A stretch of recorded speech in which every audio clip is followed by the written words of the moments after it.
Bonsoir à tous et bienvenue dans cette édition d'information. Le pacte de financement pour l'accélération de la mise en œuvre des objectifs de développement durable, le Bureau de la coordination du système des Nations Unies et le ministère du Plan organisent une session à Conakry. C'est une rencontre qui permet de débattre des aspects liés au financement dans les différents domaines. Il est question de susciter l'engagement des parties pour que le pacte soit opérationnel en Guinée. Autour de la table, partenaires bi- et multilatéraux, membres du gouvernement et du secteur privé.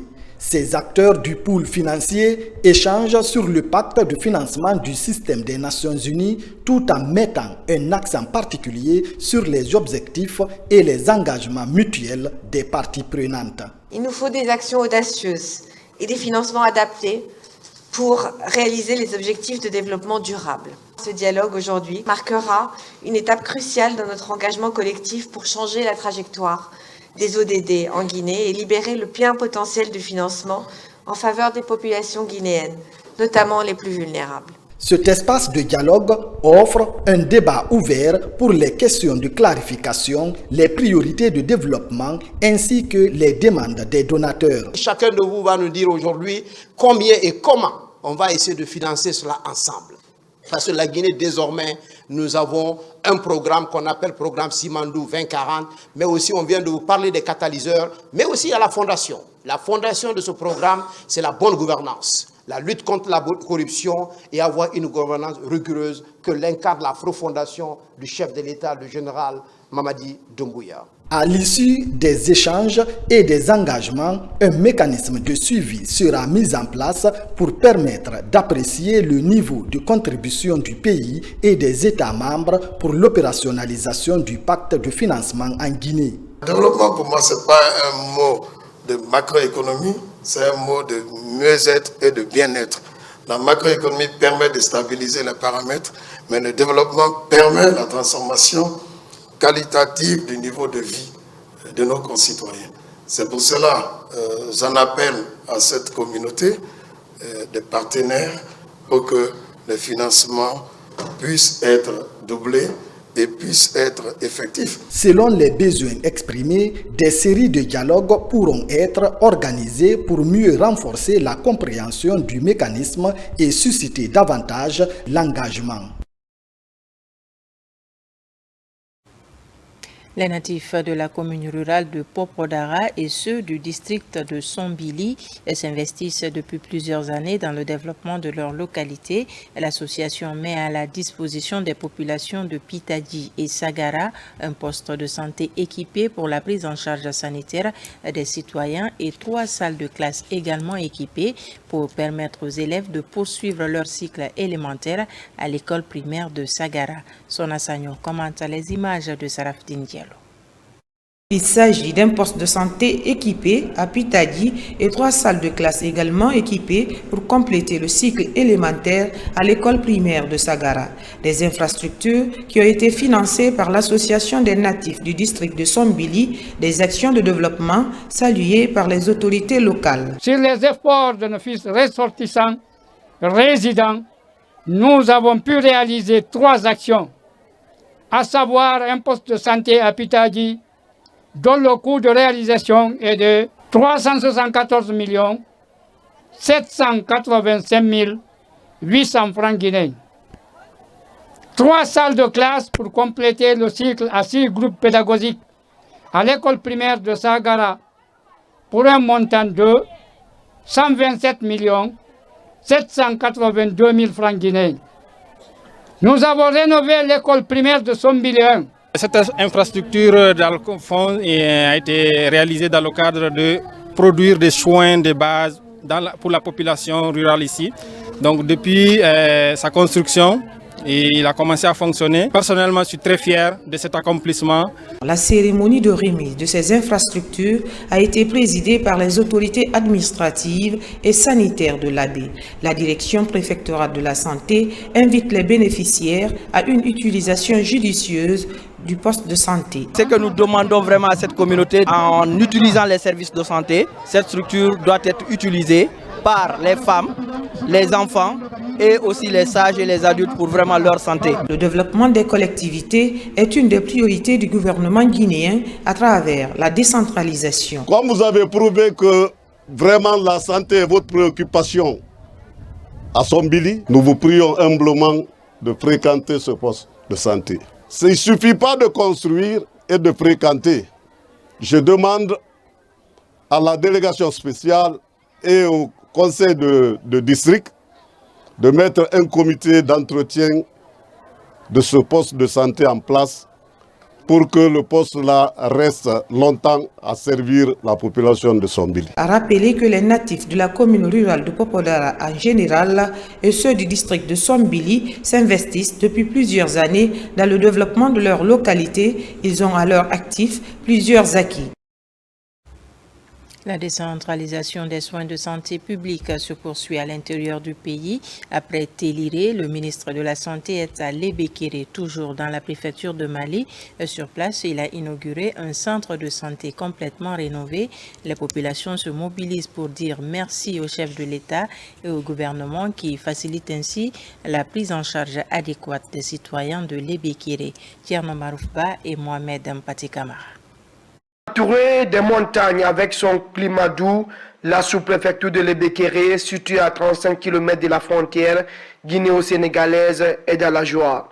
Désormais, les habitants de la localité vont bénéficier des soins sur place. Le centre de santé de la commune rurale, construit et équipé grâce à un financement de la BID, Banque islamique de développement, est opérationnel. L'édifice comprend, entre autres, une pharmacie, des salles d'hospitalisation et un logement pour le personnel. Un appel pressant aux personnels de santé qui sont affectés ou qui seront affectés dans ces structures d'utiliser cette structure à bon escient. Deuxièmement, d'assurer le maintien de la propreté, assurer l'accueil et respecter toutes les orientations du gouvernement en matière de gratuité de la santé de la mère, de l'enfant, à savoir la vaccination, les consultations prénatales, les accouchements. Connaissant un peu la région de l'Abbé, combien de fois l'accès est difficile, et qu'aujourd'hui on voit c'est l'État qui s'approche de la population. Je veux parler le service qui vient vers la population. Ça me va droit au cœur. En voyant la distance qu'on a parcourue de Mali jusqu'à Lebekere avec l'état de la route. Et je dirais merci d'abord à monsieur le ministre de la Santé et l'Hygiène publique et tout le système qui ont pu mettre cette situation en œuvre. Ce moment historique pour cette commune rurale difficile d'accès vient répondre aux attentes du chef de l'État qui veut offrir des soins à chaque Guinéen où qu'il se trouve sur le territoire national. Le centre de santé de Lebekere vient agrandir la carte sanitaire de la région de l'Abbé. Lebekere, de par la distance, on peut se dire que c'est une localité qui est éloignée de la capitale, qui est éloignée de certaines autorités au plus haut niveau. Mais par les actes qui sont sur le terrain, vous comprendrez que Lebekere est dans le cœur des autorités. C'est ce qui fait que nous avons bravé tous les aléas pour être là avec vous. Vous êtes au cœur des autorités de la refondation sous le leadership du chef de l'État, son excellent général Mamadi Doumbouya. Cet engagement de décentraliser les soins primaires dans les localités les plus éloignées est la nouvelle méthode que les autorités du ministère de la Santé et de l'Hygiène publique veulent impulser, en témoignant ce centre de santé ici à Lebekere. Et puis, des satisfaits pour les anciens chefs de quartier de la commune urbaine de Bessia. C'est une initiative des autorités communales de Bessia pour des services rendus dans le quartier. Occasion pour les responsables locaux d'inviter tout un chacun à une franche collaboration pour mener à bien la mission sur le terrain. Le point avec Moussa Bangora et Ousmane Kamara. La mairie de Bessia encourage les anciens présidents du conseil de quartier de sa juridiction ayant servi les citoyens plus d'une décennie. Ces anciens chefs de quartier ont tous reçu des satisfecits de la part des autorités locales pour des services rendus à la population. Ces chefs de quartier ne se sont pas éloignés de nous. Depuis la mise en place des nouveaux conseils de quartier, ils sont restés à nos côtés.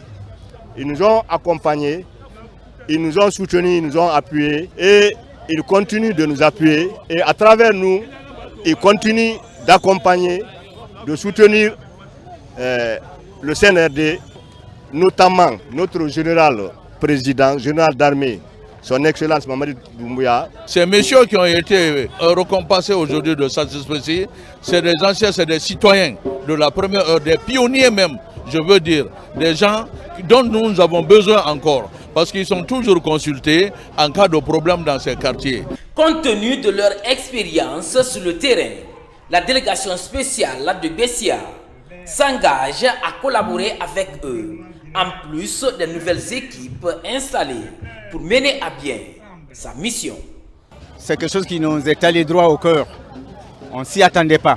Mais quand c'est fait aussi, c'est une reconnaissance des services rendus. Et on est fiers. On est fiers parce que chacun doit apporter sa pierre à la construction de ce pays. Surtout nous, chefs de quartier, comme je l'ai dit tantôt, nous sommes comme des soldats. On a l'expérience, on a ce qu'il faut pour aider la jeune génération de chefs de quartier à aller loin dans le sens de la construction positive de ce pays. C'est un stimulant, ça va pousser les autres à bien faire parce qu'ils savent que le jour qu'ils vont partir, ce n'est pas un départ, c'est tout simplement un petit au revoir. Et chaque fois que l'autorité, l'État aura besoin d'eux, on leur fera appel. C'est quand quelqu'un est chef de quartier aujourd'hui, demain il n'est pas chef de quartier, ça ne veut pas dire qu'il ne peut pas rendre service à son pays. Il continue à être patriote et c'est ce conseil que nous donnons à tous ceux qui ont quitté leur fonction. Ils n'ont qu'à continuer à aider leur pays. Ils n'ont qu'à continuer à servir. Ceux qui les ont remplacés, ils n'ont qu'à venir les aider, les conseiller. Au total, une vingtaine de satisfecits a été donnée aux différents chefs de quartier sortants relevant de l'ancienne commune de Matoto. Avec la création de nouvelles communes, Bessia est considérée à ce jour comme étant la plus grande municipalité de Conakry, avec 24 quartiers. On enchaîne avec cette action humanitaire. Des vivres ont été offerts à des orphelinats sur l'axe Hamdallah, Bambeto et Koza. Le geste est bien apprécié par les bénéficiaires qui ont souvent du mal à joindre les deux bouts. Voici la cérémonie de remise avec Mamadou Alpha Balté. Ne laissez personne à l'écart, venir en aide aux plus nécessiteux. Des orphelinats de l'axe Hamdallah et Bambeto Koza bénéficient d'un soutien d'associations et mouvements inspirés par la volonté du chef de l'État d'accompagner chaque citoyen, quel que soit son rang social. Notre geste se situe dans l'accompagnement des actions humanitaires du gouvernement. Notre président a le souci de s'occuper de chaque Guinéen, surtout le plus pauvre. C'est notre modeste contribution pour ces personnes aux revenus faibles. Ici, beaucoup parmi ces enfants n'ont ni père ni mère. Ce geste se veut désormais régulier. Soutenir les couches les plus défavorisées est une des priorités du gouvernement. Une vision partagée par le mouvement Mamadi Doumbouya Komodjike. Je remercie Tanti Fatimba. C'est grâce à elle tout ça là c'est arrivé. Ça n'a jamais fait dans notre quartier ici. Je remercie Monsieur le Président général Mamadi Doumbouya. Vraiment, je remercie beaucoup. Nous sommes vraiment contentes. Avant, je payais 1 pot, 2 pots, mais là, avec le riz et l'huile, ça va beaucoup nous aider. Nous serons en mesure de nous occuper d'autres choses pour le bien de la famille. Nous remercions les donateurs et les autorités qui ont permis tout ça. Le don de ces vivres à des orphelinats de l'Axe est salué par les sages et notabilités de la zone qui ont par la même occasion prié pour la paix et l'unité dans le pays. Et pour terminer, dédicace au Centre culturel franco-guinéen du livre intitulé « Épître sous les tropiques ». C'est un ouvrage de 249 pages qui traite des thèmes sur l'éducation, le choc des cultures ainsi que les comportements néfastes au sein de la société. Pour plus d'informations, suivez cet élément de reportage d'Ali Badara Kondé. C'est un ouvrage de 449 pages intitulé « Épître sous les tropiques ». Il a été dédicacé ce week-end au Centre culturel franco-guinéen. Cet ouvrage est l'aboutissement de plusieurs années de réflexion approfondie et acharnée. Ce recueil est le fruit du partenariat entre l'auteur et la maison d'édition Harmattan Guinée. Il aborde plusieurs thèmes comme l'éducation, la tradition et la modernité. Cet événement marque un moment décisif dans la vie d'Édouard Collier, auteur du livre. Épître sur les tropiques, c'est un roman qui répond à une préoccupation qui est celle de participer à la promotion d'une culture, à la promotion d'un peuple, aussi à participer à la lutte pour la liberté, la défense des droits et libertés fondamentaux de certains peuples. Le roman a pour protagoniste principal Cissé, dont vous parlez, qui est un garçon qui aspire à l'école française malgré le poids de la tradition qui lui demande de reprendre la charge de son grand-père, la charge de l'exercice des rites sacrés de son peuple.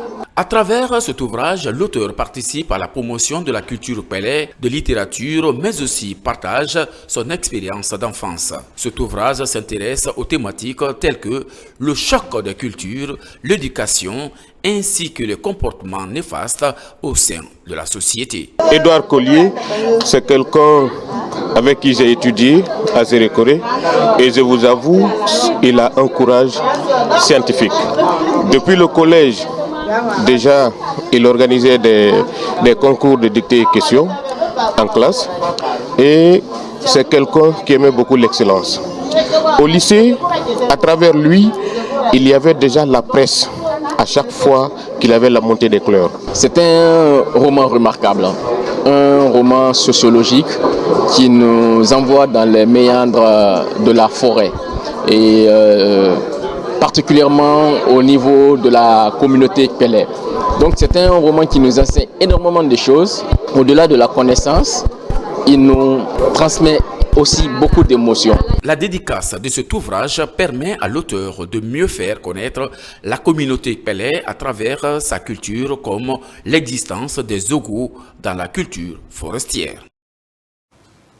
Voilà qui met fin à ce journal. Merci de nous avoir reçus chez vous. L'actualité se poursuit sur notre site le www.rtgguinée.info.